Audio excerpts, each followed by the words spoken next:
So what we're going to do now is we're going to invite to come and make his presentation on smart and safe farming, Denver Green Market Development Agronomist. Put your hands together for Denver as he comes.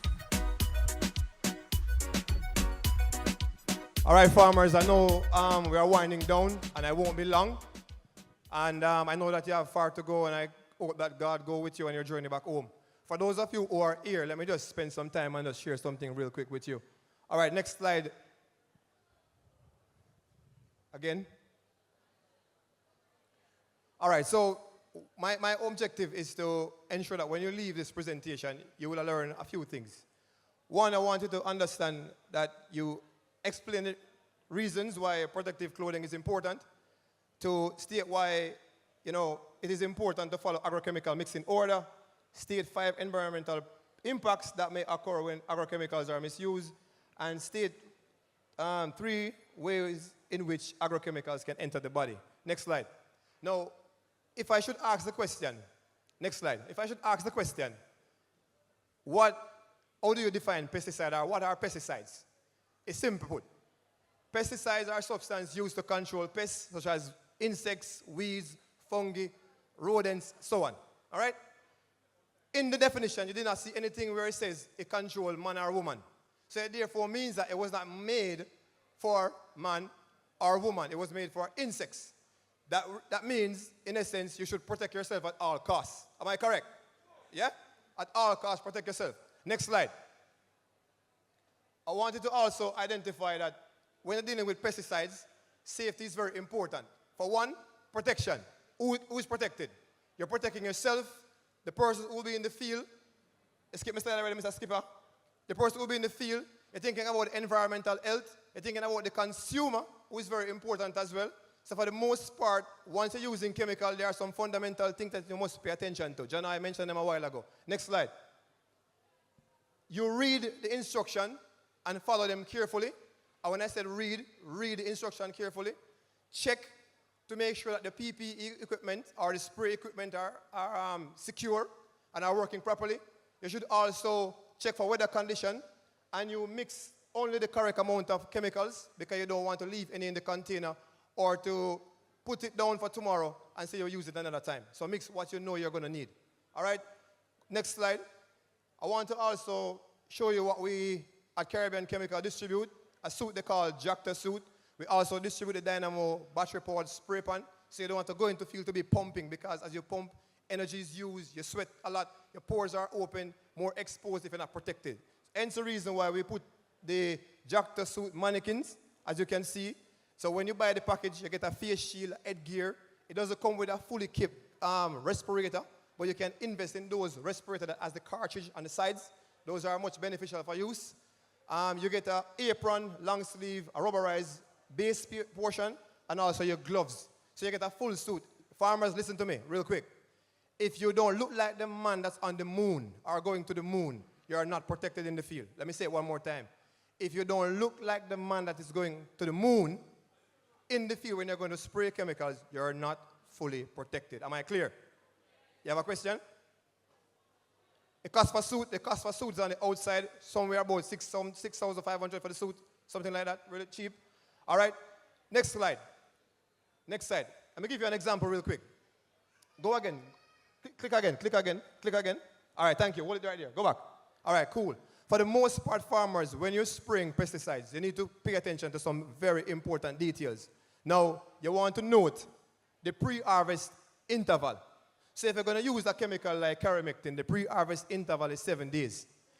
If the dose rate, you want to pay attention also to the return entry interval, which would have been 12 hours. You want to pay attention to the dose rate, which is 2.5 ml to 5 ml, which is half teaspoon to 1 teaspoon per gallons of water. You also want to pay attention to the pH. Most of you don't pay attention to this part of the chemistry. Now, what you should note, if the water is too acidic, it interferes with the chemical efficacy. If it's too alkaline, it interferes with the chemical efficacy, meaning the chemical might not work as it should or give you the best result. So just note that. How do you check your pH? You invest in a pH meter or an EC meter. pH meter normally carry EC. Some of them carry only pH. when you use that meter, it will put it into the water. If the water is too high, you can always bring it down with your phosphoric acid. You put like probably a teaspoon, can do probably 20 gallons of water, so you tip a little in it and keep checking it to see if the pH comes down. Once it comes down, you can go ahead and mix. Now, farmers, pay attention to this also. If you're going to mix both chemicals, let me just ask you a question real quick. If you're going to mix both chemicals, which one goes in first? Anybody? Go ahead. The powder goes in first. Is she correct? No? No, I mean, establish, water in the pan, the water is conditioned. What product goes in next? Of my two chemicals on the board, which one goes in next? Or first? So once the fungicide, I'm saying, is she correct? Yes? Good. She's correct. So what you want to do, you want to ensure that you mix the WP product, which is the powder product, before you add any oil-based product. So like an EC product, which is usually an oil-based product, you don't want to add the oil before the powder, all right? So if you look at the mixing order, go down again. Next slide. If you look at the mixing order, and this is something that every farmer should follow. In the calendar that you received this morning, in the back of the calendar is a mixing order. If you don't follow the mixing order, sometimes what you do as farmers, you create an exothermic reaction, which causes heat into the pan or the spray pan. Once that heat is created into the pan, when you go and apply the chemical, you see scorching, which give you a kind of like a phytotoxic reaction. And you're saying to yourself, what's causing scorching? Even though you would have mixed the chemical at the dual strip, but you reverse the process sometimes, and it causes an exothermic reaction. Am I clear? All right. So as you can see, you follow the orders coming down. So you have add your water conditioner. I told you about the sulfuric acid, the phosphoric acid a while ago. You have the foliar fertilizers, wettable powder, wettable granules, wettable dispersible granules, and you keep coming all the way down. But notice this one now. When you get to the very end, you add your adjuvants at your sticker. So whether spreader sticker, new film P, or exit, or even breakthrough, those come at the very end. So what goes in first, second, and third is as important as applying the product. Next slide. All right, one of the things that you should pay attention to also is your nozzles. Farmers have a tendency to spray the field with heavy droplets. It kind of, you waste the chemical for one, waste your money for two, damage the environment, and then at most cases, what you do, you probably interfere with the biodiversity too much.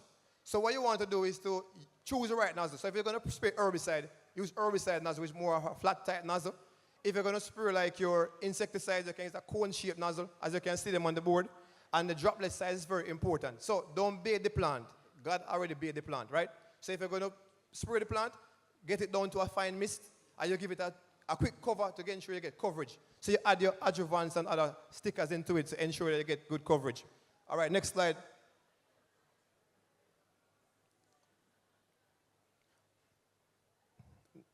Next slide, selector. What's wrong here? As you can see, this farmer here is spraying. You can see the mist that is, suspended in the atmosphere, and he's walking into that mist. So watch this now, for example. Let's say he's sweating. The pores are open, right? The chemical will go into the skin. Anybody ever throw salt and frog when they were younger? Anybody? What happened?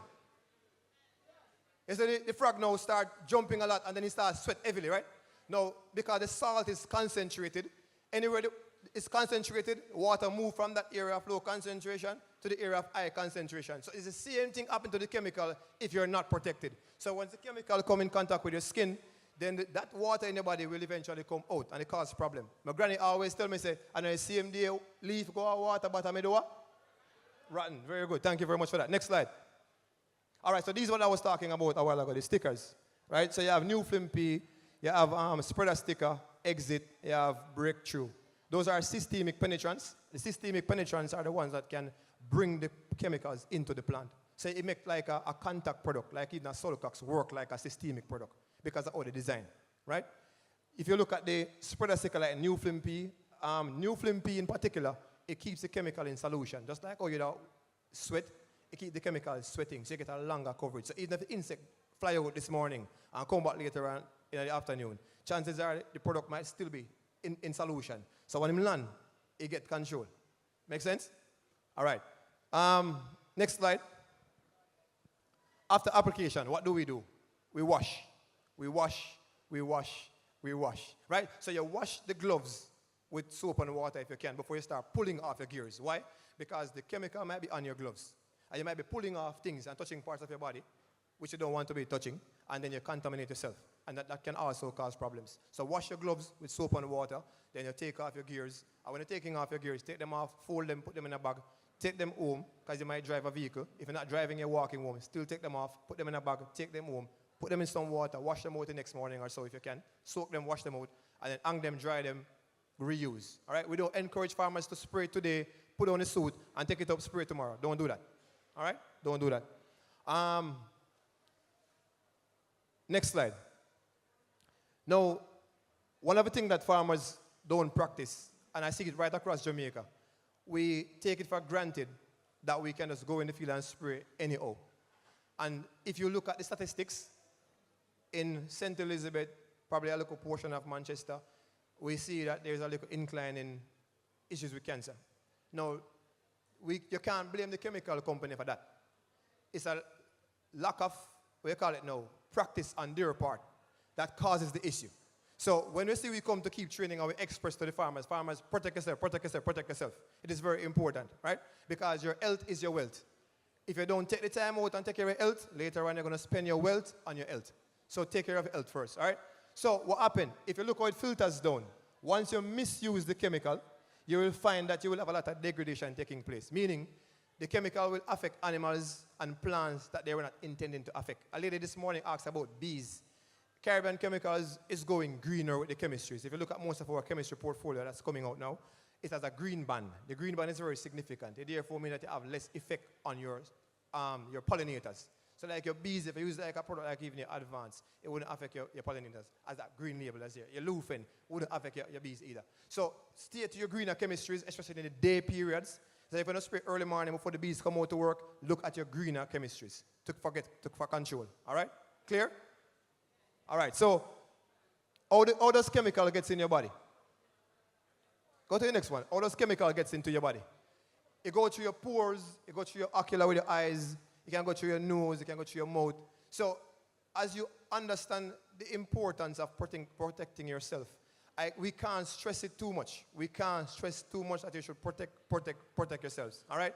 And because we couldn't go into all of it. Next slide. Because we couldn't go into all of the presentation in detail, I skim over it to the most important points. So you wear your PPEs. You make sure that you read the labels thoroughly and follow the instruction. Triple rinse empty containers and dispose of them as instructed. Do not handle chemicals near water sources, and do not apply pesticide in excessive windy conditions. And sometimes what you realize happening, the farmers will go out and you're spraying and the wind direction changes. I don't know if that ever happened to any one of you before. Like you're spraying the chemical, the wind change and it'll blow back on you, right? So even that too, without having a protective gear on, you expose yourself significantly. Make sense? So protect yourself at all costs, all right? So wash your PP after application, shower with soap and water, and put on clean clothes before coming in contact with your family and friends. And remember, a bucket of water can't bathe you after you spray chemical. You need running water to wash properly. Keep that in mind, all right? So this portion of it was for question and answering. I would have given away something for those persons who could answer correctly. But let me just ask one question or two, and if you answer, we'll give you something, all right?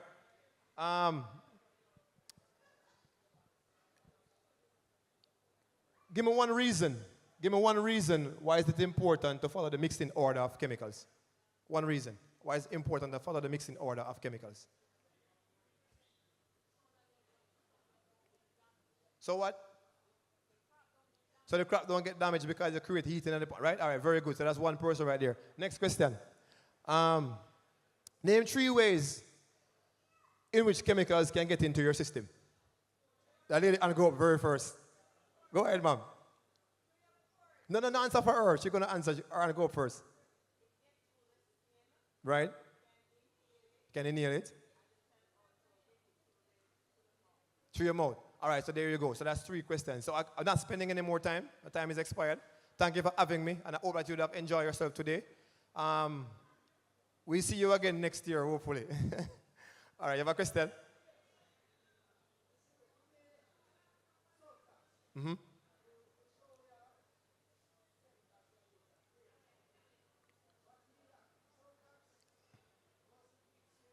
breakthrough very well. Yeah, that's correct. That's correct. Yeah, that's fine. You can use like an exit. You can use a new film P. It works well with those, right? So you can use exit or new film P. Yeah, man, no problem with that. All right.